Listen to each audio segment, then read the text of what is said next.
Kung sa isang talumpati sa Davao City noong January 28, sabi ni dating Pangulong Rodrigo Duterte kaugnay sa pag-amyenda sa konstitusyon, "What's wrong with the Constitution? Tell me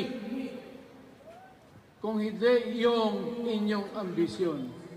The real purpose itong constitutional changes sa People's Initiative is really to perpetuate those who are in power." Ganito naman ang kanyang pahayag sa prayer rally ng mga Duterte sa Cebu City kagabi. Kung masuportar changes in the Constitution, economic provisions, whatever, even the terms sa tanang chapter diha, pati na apil na ang kanang termino sa President. Okay ko, basta dili mo pabor sa galingkod karon o sa sunod nga eleksyon. Nananawagan din siya na patuloy na suportahan ang anak na si Vice President at Education Secretary Sara Duterte sa mga plano nito sa susunod na eleksyon. Ang ilang kongresista ikinatuwa ang anilay nagbagong posisyon ng dating Pangulo sa Chacha. It is a welcome development that the former President Duterte. Siguro po nakikita na ng ating well-respected former President Rodrigo Duterte ang linaw na ito naman talaga yung matagal nang pinupush ng maraming administrasyon. Pero ayon kay House Deputy Speaker David Suarez, mas magiging maganda po ito kung pati ang kanyang mga sumusuporta ay sumalamin din sa posisyon ng dating Pangulo. Sinisikap ng GMA Integrated News na makuha ang panig ng palasyo sa mga sinabi ng dating Pangulo. Sa resolution of both Houses 6 ng Senado at resolution of both Houses 7 ng Kamara, tatlong economic provisions kaugnay sa public utilities, edukasyon at advertising ang layong maamyendahan para maging mas maluwag sa pagmamayari ng mga dayuhan. Sa Kamara, binuksan na ang deliberasyon ng Committee of the Whole sa RBH 7.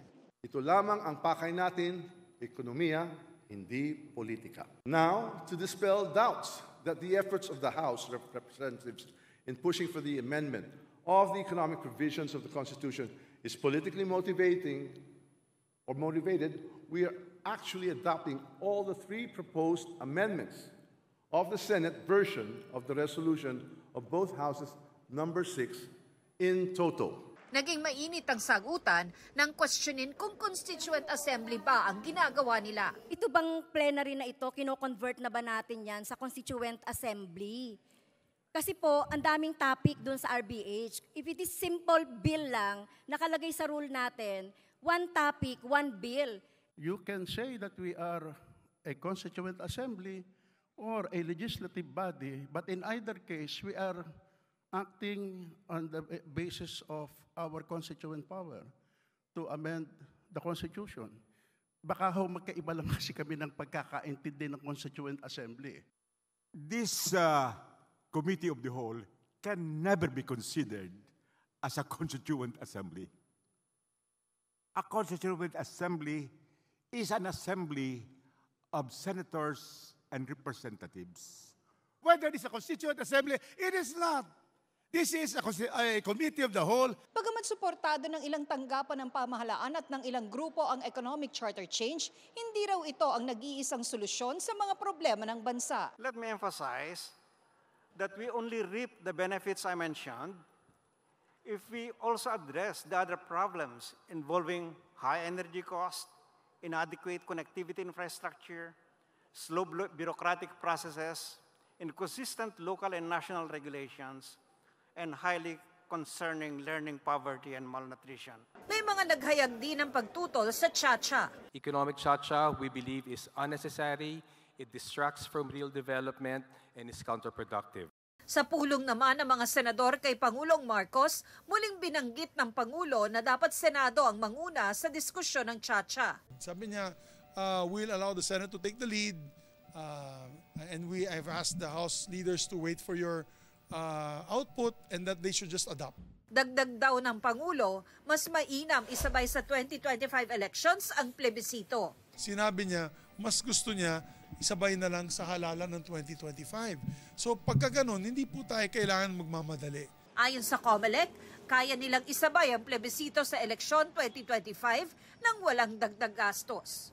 Para sa GMA Integrated News, Tina Panganiban Perez. Nico Sereno ng GMA Regional TV, Balitang Bisdak, kami ang inyong saksi.